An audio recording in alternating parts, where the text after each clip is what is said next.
Hope आप सब लोगों की प्रिपरेशंस बहुत अच्छे से चल रही हैं for the upcoming CA final examinations. Now, as I am releasing the revisionary videos, I have also released the statutory update. The institute has also released the RTP. So, in this video, we will be discussing the objective part of the revision test papers that has been released by the institute for upcoming May 25 examinations. I will also be releasing the judicial update that has been released by the institute. So, uh, it will be available on my portal, my channel shortly. Chalo. So let us start with the case scenario. The first case scenario which has been given in this RTP is a very good and I would say a very different kind of question which has been released by the institute. Since past quite many years, it has been observed that IFSC units, जो Gujarat gift city आप लोगों ने सुना होगा पढ़ा होगा, उसको growth देने के लिए department has brought in a lot of incentives, tax benefits to the non residents, to the units in the IFSC, so that वहां पर लोग ज्यादा से ज्यादा बिजनेस में एनकरेज हो और ज्यादा से ज्यादा बिजनेस में इंगेज करें. This case scenario has focused specifically on the benefits that are available to the investors who have invested in the units situated in IFSC and the units which are situated in the IFSC. तो ये काफी अच्छा question है. Since quite a long time बहुत ज्यादा IFSC से related questions नहीं पूछे गए थे, बट प्रैक्टिकली अभी अगर हम बाहर सिनेरियो देखें तो IFSC में business is a very lucrative option. ठीक है, काफी सारे एंटिटीज वहां पर अपने बिजनेस सेटअप कर रहे हैं, काफी सारे कंसल्टिंग ऑफिसेज वहां पर सेटअप करने के प्रोसेस में है. So this is a very good question which they have brought in. Let us understand. Mr. Devansh is an Indian citizen and a person of Indian origin who is living in UK for last 15 years. तो non resident हो गया. 1 month आते हैं visit करने के लिए parents को, बाकी वो यूके में रहते हैं, नॉन रेसिडेंट हो गए. उन्होंने अल्फा बीटा डेल्टा 3 कंपनी के शेयर्स में इन्वेस्ट किया है in convertible foreign exchange. Alpha and Beta are companies incorporated in GIFT IFSC, carrying on business for which it has been approved for setting up center in the special economic zone. तो GIFT IFSC में उन्होंने shares in business करा है Alpha and Beta ने. Delta is a company incorporated in New Delhi. Normal company है, normal Indian company है. The dividend income of Mr. Devansh from Alpha Beta Delta is this. Okay. Interest expenditure incurred by him on the monies borrowed. तो हम सब लोगों को पता है कि डिविडेंड इनकम में से इंटरेस्ट ऑन मनीज बोरोड का डिडक्शन मिलता है. पॉइंट इज कि इस केस में इसको डिडक्शन मिलेगा कि नहीं, बट उन्होंने इन्फॉर्मेशन दिया है. ठीक है, आगे देखते हैं. Devansh has also lent foreign currency equivalent to 50 lakhs to Gamma Limited, a company incorporated in GIFT IFSC on 1st April 2021. The rate of interest is 10% per annum. ठीक है. He has also made a deposit of foreign currency equivalent to 30 lakhs in IFSC banking unit on 1st of April 2022. The rate of interest here is 8%. ठीक है. Dividend of 5,41,000 is due to be received in January by Gamma Limited from Phi Limited, which is also a company located in IFSC. तो ये तो उन्होंने देवांश के बारे में बताया. तो देवांश के क्या क्या स्ट्रीम्स ऑफ इनकम हो गए देखो. एक तो डिविडेंड उसको मिला है, फिर एक उसने लोन दिया है, वहां से उसको इंटरेस्ट मिला है, इंटरेस्ट ऑन लोन दिया है, और एक उसने इंटरेस्ट उसको मिला है डिपॉजिट जो उसने दिया है बैंक को. ठीक है. So these are 3 main streams of income which Devansh has earned. Now what we need to understand is कि इसकी टैक्सेबिलिटी क्या रहेगी depending on what question they have given to us, है ना. So let us understand. चलिए आगे देखते हैं.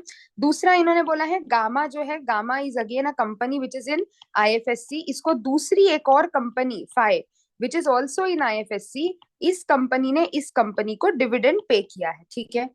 Alpha Limited has started availing benefit of deduction under ATLA. ATLA, we all know, units who are there in the IFSC, who are approved and are there in the IFSC, उनको in this particular case benefit मिलता है 10 out of 15 years they can claim deduction for their profits, है ना. 100% deduction for their profit. So this is given in section 80LA. तो alpha ने 80LA opt किया हुआ है, that they have clearly given to us.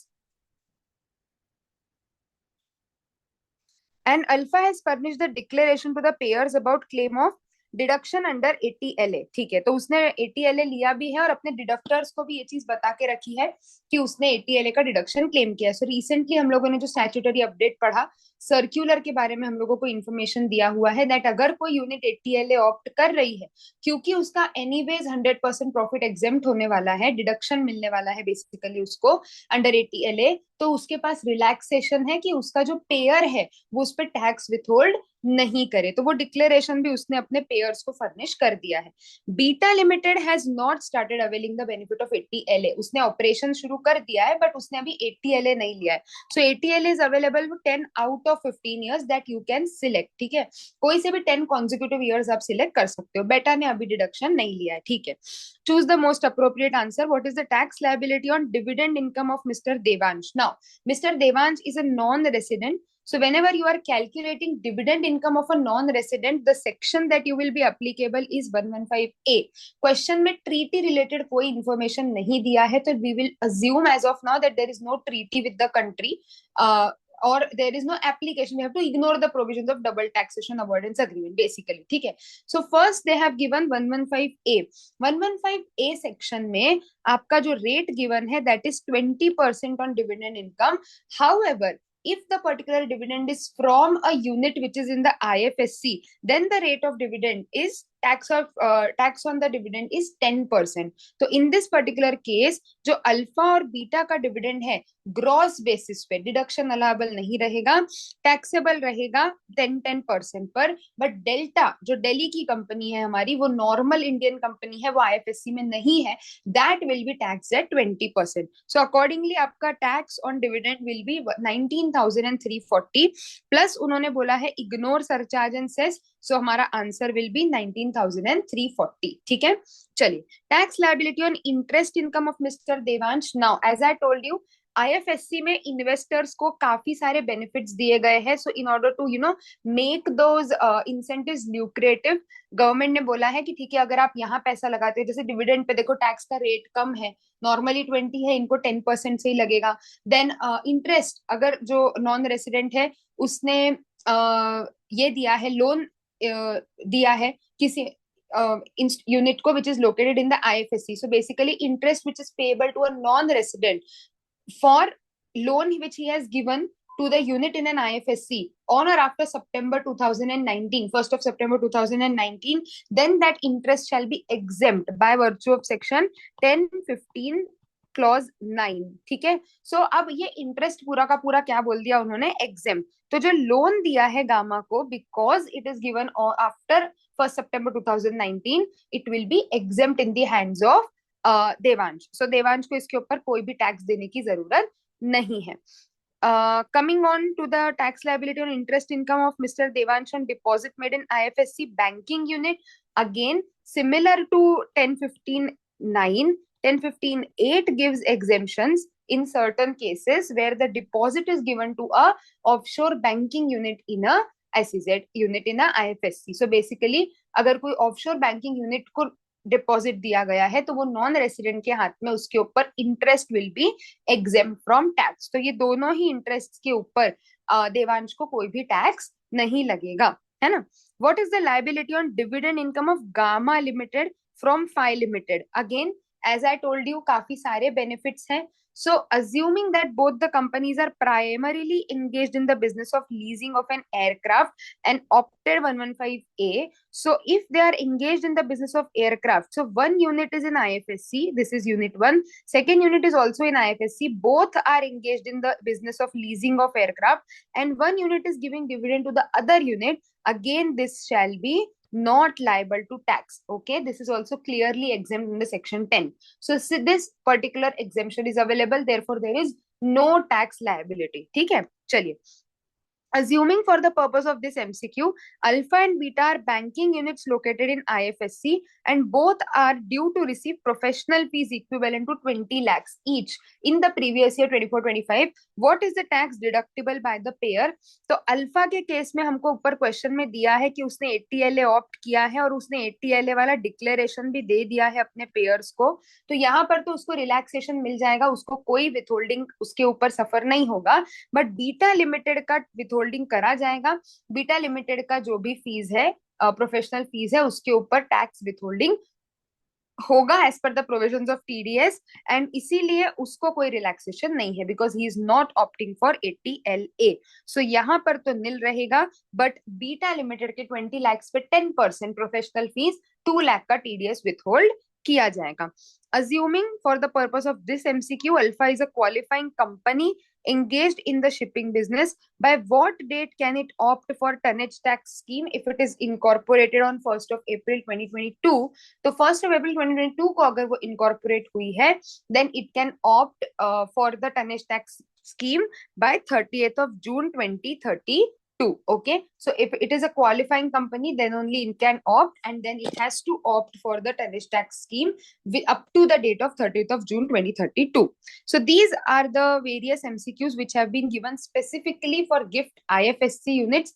कौन सी unit taxability income exempt है, कौन सी इनकम पे रेट का हमें रिलैक्सेशन है, ये हमको ध्यान रखना है कि आईएफएससी में क्या क्या रिलैक्सेशंस है। Now when you talk of IFSC, the relaxations are given in broadly two categories. One is in the hands of the investors, ठीक है, जैसे हमने बात करी कि देवांश के हाथ में इंटरेस्ट इनकम एग्जेम्प्ट है या डिविडेंड पे लोअर टैक्स है, और दूसरा होता है यूनिट्स को, जैसे एटीएलए, तो यूनिट की इनकम जो है वो पूरी पूरी एग्जेम्प्ट है। सो accordingly you have to read the question carefully and then give the answer। Question में आपको यूनिट होल्डर के बारे में पूछा है कि यूनिट के बारे में पूछा है, that has to be kept in mind, ठीक है। सो ये हमने बात करी, क्वेश्चन सिंपल था, एज सच कैलकुलेशन बहुत सारा कुछ भी नहीं था, बट हाँ वो प्रोविजन हमें पता होना जरूरी है कि कब टैक्सेबल है कब एग्जेम्प्ट है ना। चलो आगे चलते हैं। Now this is a good case scenario again. On 1st of May 2024, ABC Limited, a listed company, offered right shares in the ratio of 1:10 at a value of 50 per share. One of the shareholders, Mr. Sahil, had 50,000 shares at the value of 50 per at the of the ABC Limited. ठीक है, on the date of offer of rights issue, he retains 30% of the rights and renounces balance to Mr. Jay. तो 30%, तो 50,000 shares के बदले उसको 5,000 shares मिल रहे हैं right issue में। 30% उसने खुद एक्सरसाइज किया, 70% उसने अपने दोस्त मिस्टर जय को 15 रुपए में रिनाउंस कर दिया, ठीक है। Now mister Sahil transfer 10,000 shares of his own original entitlement, जो उसका ओरिजिनल शेयर होल्डिंग था, मतलब ये 50,000 में से, on 15 July. Now, wherever you are solving a question of capital gain, especially for the assessment year 25-26, it is very, very important to keep in mind कि 23 जुलाई 2024 को tax rates उन्होंने change करे, जो आप लोगों ने सिलेबस में पढ़ा होगा, no doubt, but that is a very very important aspect. I have also released the specific revision video for capital gains amendments, जहां पर मैंने इसको और डिटेल में कवर किया है। Before 23rd July, after 23rd July, there has been a lot of changes in the capital gain provision, so please keep that in mind. If you require, you can watch that video first and then solve this case scenario, because उसके काफी सारे amendments यहाँ पर incorporate होंगे, ठीक है। So keep that in mind। चलिए, 15 जुलाई को उसने सेल किया है। He had acquired these 10,000 shares at a cost of 2,38,000 on 21st of June. Mr. Jay transferred the shares acquired from Mr. Sahil on 26th of February. तो जय ने जो है वो मिस्टर साहिल से जो राइट्स उसको रिनाउंस होके मिले थे, वो उसने आगे 26 फरवरी को ट्रांसफर कर दिए। यहाँ तक की कहानी खत्म हुई। अब दूसरी कंपनी है XYZ प्राइवेट लिमिटेड ने अपने शेयर्स बाय बैक किए on 14th of December। Again very important change has been there on 1st of October 2024। Buyback distribution tax has been removed and the buyback is now taxable in the hands of the shareholders। 160 rupees per share की value पे उन्होंने buyback किया है। such shares were issued for 20 rupees per share। जब originally company ने issue किए थे तब 20 रुपए पर शेयर में इशू किए थे, 10 रुपए का फेस वैल्यू, 10 रुपए का प्रीमियम, ड्यूरिंग फाइनेंशियल ईयर 2012-13, ठीक है जी। such bought back value, such bought back shares include 6,250 shares of Mr. Sahil। वो ऊपर वाले मिस्टर साहिल ने इधर भी शेयर्स खरीद के रखे थे, उनके 6,250 शेयर्स भी बायबैक हो गए, which he acquired on May 2022 for 36.8 rupees per share।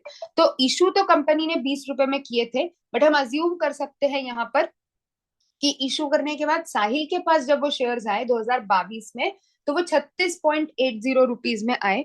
And 250 shares of mister Rahul कोई मिस्टर राहुल है, ये नए, तो तीन लोग हो गए, जय, साहिल और जय, और अब ये तीसरे व्यक्ति हो गए Rahul.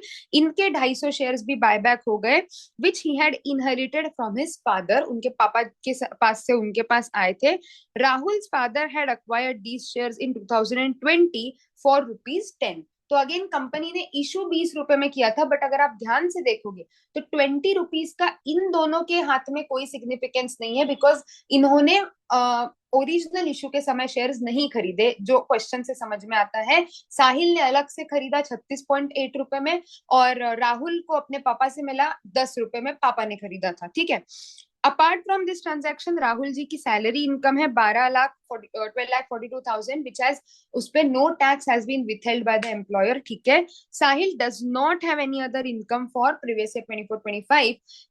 STT has been paid on ABC limited, क्योंकि वो लिस्टेड है, क्लियरली क्वेश्चन में गिवन है, और मैंने हाईलाइट भी किया, अगर आप ध्यान से देखो।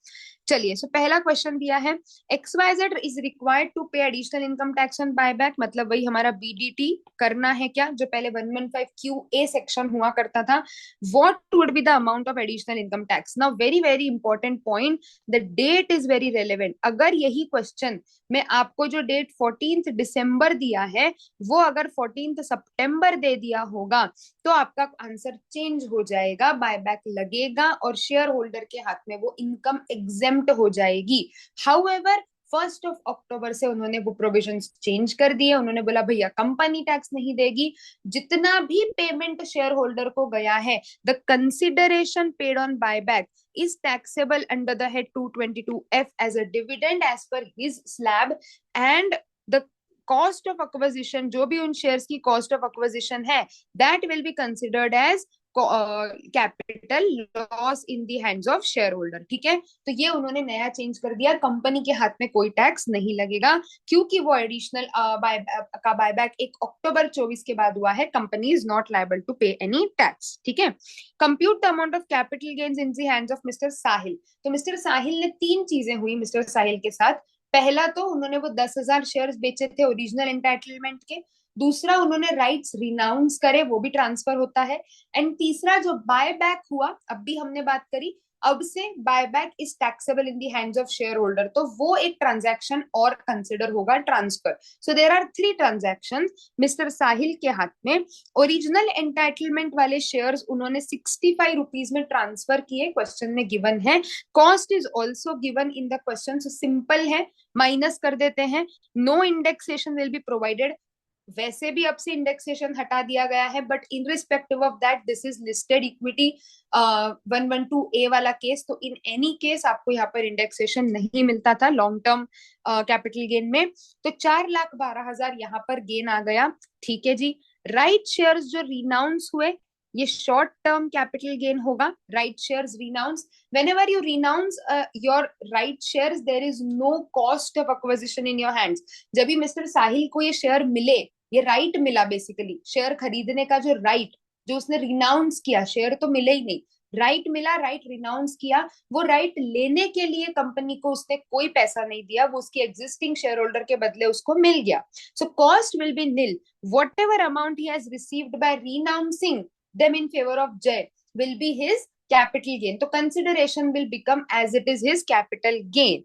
lastly, जो बायबैक हुआ, बायबैक में अब कभी भी गेन नहीं हो सकता, बिकॉज कंसिडरेशन शिफ्ट हो गया डिविडेंड में। जितना भी कॉस्ट ऑफ एक्विजिशन है, सो क्वेश्चन में क्लियरली गिवन है, cost is 36.8, 6250 into 36.8, 2,30,000 will be the loss, capital loss, long term capital loss in the hands of mister Sahil. तो 3 चीजें हो गई। Now this long term capital loss can be adjusted against the long term capital gain. तो दोनों को अगर मैंने आपस में सेट ऑफ कर दिया, मेरा नेट टैक्सेबल गेन जो बचता है, that becomes 1,82,000। Okay, now when we talk of 112A में 2 changes हुए हैं। Limit has been changed from 1 lakh to 1,25,000 and the rate has been enhanced from 10% to 12.5%, but 12.5% rate will be applicable if the transfer is on or after 23rd of July।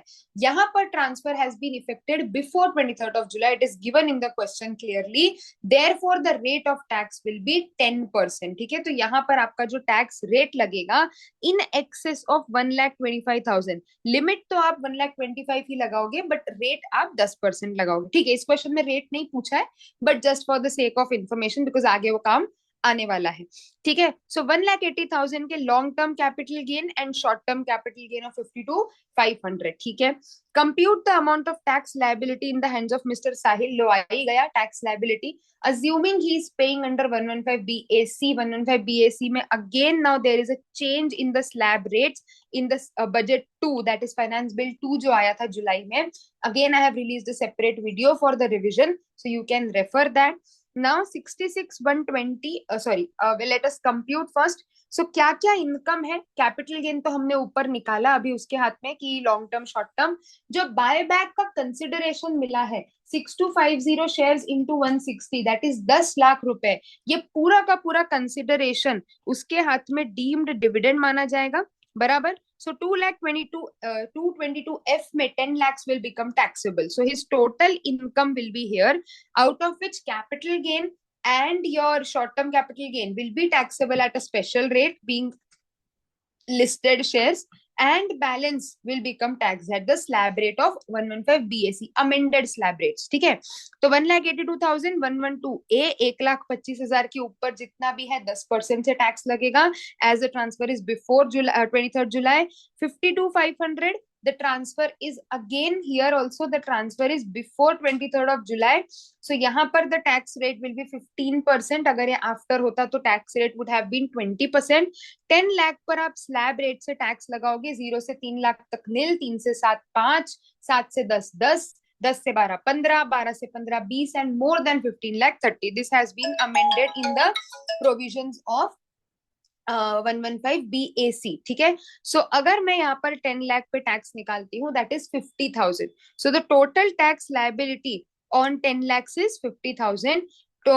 Total, I add up all the tax liability, special rate plus slab rate is 63,575, plus इस पे अगर हम slab rate लगाते हैं तो that adds up to 66,118. Now tax liability is to be rounded off to the nearest multiple of 10, so 66,120 will be the tax liability of Mr. Sahil. Clear? So slab rate, dividend, and accordingly आपके हाथ में इतना इतना tax liability आएगी। अभी यहाँ पर question में कुछ एडिशनल इंफॉर्मेशन नहीं दिया है, तो हम टीडीएस कॉन्सेप्ट को कंसिडर नहीं कर रहे हैं। The question is tax liability considering the gross liability, है ना। अदरवाइज यहाँ पर जो ये 10 लाख है, इसके ऊपर 10% से टीडीएस भी होगा, डिविडेंड बोल के 194 में, एंड अकॉर्डिंगली वो कैलकुलेशन होके फाइनल लायबिलिटी या refund whatever will get calculated, but that is not given in the question, so we are not calculating that separately. 66,120 हमारा आंसर मैच हो जाएगा, है ना। Now compute the tax liability of Mr. Jay, assuming he has salary income of 4,25,000 and has opted out of the default regime. So इसकी salary income है 42,500. जय के पास जो शेयर्स रिनाउंस होके आए थे वो इसने आगे ट्रांसफर किए हैं, और आगे उसने 80 रुपीज में ट्रांसफर किए हैं 26 फरवरी को, तो ट्रांसफर इज 23rd जुलाई 2024 के बाद। सो 80 minus 15, 65 rupees per share, 3,500 shares इसको मिले थे। सो 15 एंड 50 रुपीज कंपनी। सो जब भी आप कोई रिनाउंसमेंट के केस में कैपिटल गेन निकालते हो, जिस व्यक्ति को वो शेयर रिनाउंस होके मिलते हैं, मतलब जय जी हमारे केस में, तो इन्होंने 15 रुपए तो साहिल को दिए और 50 रुपए कंपनी को दिए, तो कॉस्ट ऑफ एक्विजिशन इनके हाथ में कितनी हो गई? 65 रुपीज हो गई। 80 minus 65, that is 15 rupees per share into 3,500, 52,500 will be taxable as short term capital gain. Short term, long term, period of holding पे डिपेंड कर रहा है हर बार, ठीक है। So wherever there are listed, मतलब एबीसी लिमिटेड के शेयर्स जहां जहां ट्रांसफर हो रहे हैं, you have to check where 12 months, तो आपका listed share 12 months short term, otherwise long term. Unlisted shares 24 months short term, otherwise long term, है ना। सो यहाँ पर शॉर्ट टर्म कैपिटल गेन है, विद इन 12 months का ट्रांसफर है। As the transfer is after 23rd July, it will be tax at 20% under 111A। बाकी balance पे आप स्लैब लगाओगे पुराना वाला, क्योंकि इसने ऑप्ट आउट किया है 115 BAC से, तो 2.5 लाख तक कोई टैक्स नहीं। बैलेंस पर 5%, that is 8,750 plus 10,500, 19,250. Now very important point जो कभी कभी हम लोगों से मिस हो जाता है, विच इज 87A रिबेट. तो ओल्ड स्कीम में, मतलब हमारा नॉर्मल रेजिम जो पहले होता था, उसमें the rebate limit is 5 lakh and maximum 12,500. So tax on 5 income should be up to 5 lakh, and your tax payable or 12,500, whichever is lower, will be allowed as the rebate, है ना. So tax payable इसमें ज्यादा है because special rate income भी included है. तो 12,500 की मुझे रिबेट मिल जाएगी. 12,500 की रिबेट के बाद उसमें सेस जोड़ के my tax liability will become 7,020. तो मिस्टर जय साहब को 7,020 रुपए का टैक्स पे करना पड़ेगा, है ना. चलिए आगे चलते हैं. Whether the income arising on buy back of shares is taxable in the hands of mister Rahul. Yes, mister Rahul के वो शेयर्स को पापा से मिले, वो बायबैक हुए हैं. 250 इंटू 160, तो ये जो 40,000 है, ये उसके हाथ में डीम्ड डिविडेंड माना जाएगा under section 222A, and it will be taxed at his slab rate, whatever tax is applicable on him. And 250 shares 10 रुपए, बिकॉज उसको इनहेरिटेंस में मिला है, cost of previous owner will be considered as the cost of acquisition. So 250 into 10, that will be 2,500, will be considered as long term capital loss. Again, period of holding of the previous owner will also be included. So आपका asset will become long term capital asset, and that would be the capital loss that will arise in the hands of Mr. Rahul, है ना.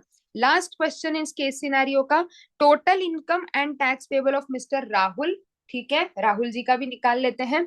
तो salary income दी है उनकी 12,42,000 की. Dividend income हमने अभी निकाली बायबैक वाली 40,000. So this is the total income. Question में क्लियरली गिवन है कि he has opted for BSE default regime.